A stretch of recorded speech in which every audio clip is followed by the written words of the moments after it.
ہم نے ابھی ایک سبق پڑھا تھا کہ اللہ کے نبی صلی اللہ علیہ وسلم کے گھرانے کو یعنی کنبے کو بنو ہاشم یعنی ہاشم کی اولاد کہا جاتا ہے۔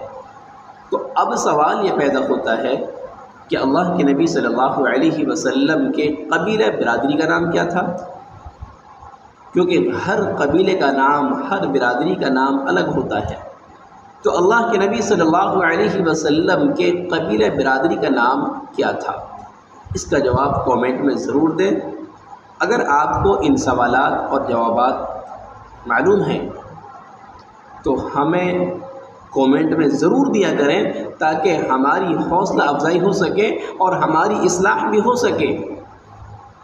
اور ان ویڈیو کو اپنے یار دوستوں میں شیئر کر دیا کریں اور سبسکرائب ضرور کیا کریں، کیونکہ شیطان نہیں چاہتا کہ دین کی معلومات دوسروں تک پہنچائی جائے۔